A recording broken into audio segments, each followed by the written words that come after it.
అందరికీ నమస్కారం అండి. Welcome back to our channel Hanvi vlogs. అందరూ ఎలా ఉన్నారండి? నేనైతే చాలా బాగున్నాను ఫ్రెండ్స్. మీరు కూడా అమ్మవారి దేవుల బాగుండాలని మనస్ఫూర్తిగా కోరుకుంటూ ఈ వీడియోని అయితే స్టార్ట్ చేస్తున్నాను.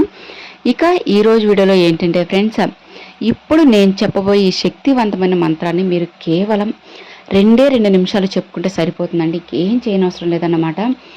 ఈ మంత్రం చెప్పుకున్న తర్వాత మీ కోరిక కానీ సమస్య కానీ ఏదైతే ఉందో దాన్ని చెప్పుకొని ఒక్కసారి మనసులో తలుచుకొని ఈ మంత్రాన్ని చెప్పుకున్నట్లయితే ఏదైనా కానీ వెంటనే తీరిపోతుంది ఫ్రెండ్స్.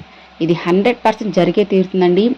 నమ్మకంతో నమ్మి ఒక్కసారి చేసి చూడండి. మీకు 100కి 100% ఫలితం అయితే దక్కుతుందన్నమాట. ఏదైనా కానీ ముందు నమ్మకం మీద ఉండాలి ఫ్రెండ్స్. నమ్మకం లేకుండా ఏది అయితే చేయొద్దు.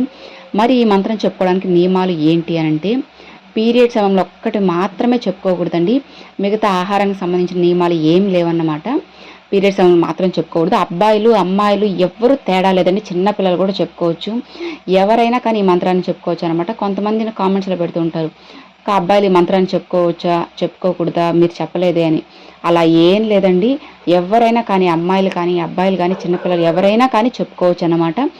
ఎప్పుడు ఎవరు చెప్పుకున్నా కానీ నమ్మకంతో నమ్మి చెప్పుకోవాలి ఫ్రెండ్స్.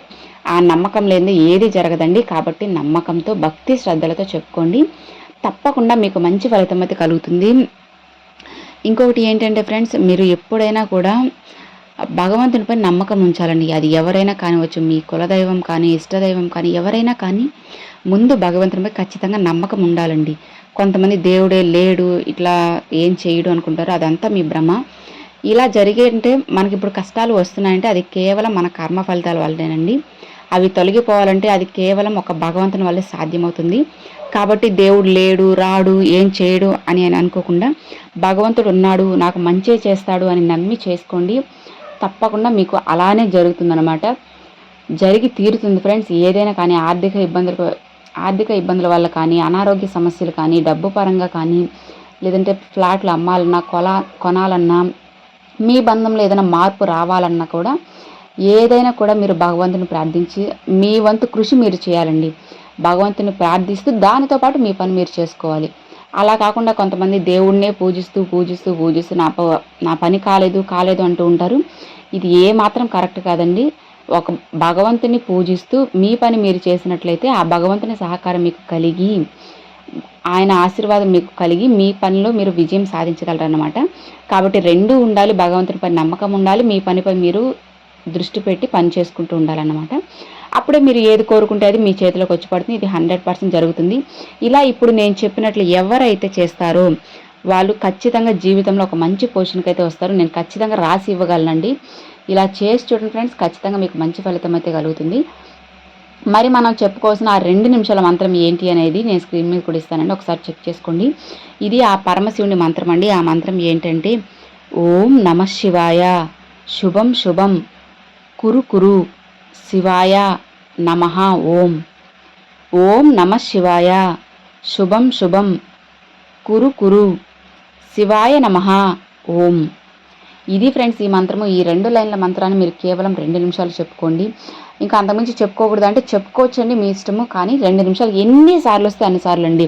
కొంతమంది స్పీడ్గా చెప్పుకుంటారు, కొంతమంది నిదానంగా చెప్పుకుంటారు. అది మీ ఇష్టం. ఎప్పుడైనా కూడా చెప్పుకోండి. ఇంకొక ముఖ్యమైన విషయం ఏంటంటే ఫ్రెండ్స్, నియమాలు చెప్పాను కదండి. ఆ నియమాల్లో ఇంకొక నియమం మనం పాటించాల్సింది ఏంటి అంటే, స్నానం చేసిన తర్వాత చెప్పుకోవాలండి. అది పొద్దునైనా సాయంత్రం అయినా ఎప్పుడైనా కానీ, లేదంటే 2 పూటలు కూడా చెప్పుకోవచ్చు. మీరు స్నానం చేసి వచ్చిన తరువాత ఈ మంత్రాన్ని చెప్పేసుకోండి, సరిపోతుంది. 2 నిమిషాలు టైమర్ అనేది ఆన్ చేసుకొని చెప్పుకోండి. సాయంత్రం స్నానం చేసి వచ్చిన తర్వాత ఒక 2 నిమిషాలు స్నానం చేసి చెప్పుకోండి. అంతేనండి, ఇంకేం చేయనవసరం లేదు. ఇదే నియమాలు. స్నానం చేసి చెప్పుకోవాలి. ఇంకొకటి, లేడీస్ మాత్రం పీరియడ్ సమయంలో అస్సలు చెప్పుకోకూడదు. ఈ 2 నియమాలు. ఈ 2 పాటించి చూడండి, ఖచ్చితంగా మీకు మంచి ఫలితం అయితే కలుగుతుంది. ఆ పరమశివుని ఆశీర్వాదం మీ అందరికీ కలిగి మంచిగా జరగాలి నేను కూడా మనస్ఫూర్తిగా కోరుకుంటున్నాను. ఎందుకంటే ఫ్రెండ్స్, ముందుగానే శివుడు కొంచెం భక్తికే మనకి దాసోహం అయిపోతారన్నమాట. కాబట్టి పరమశివుని మనస్ఫూర్తిగా పూజిస్తూ ఉండండి.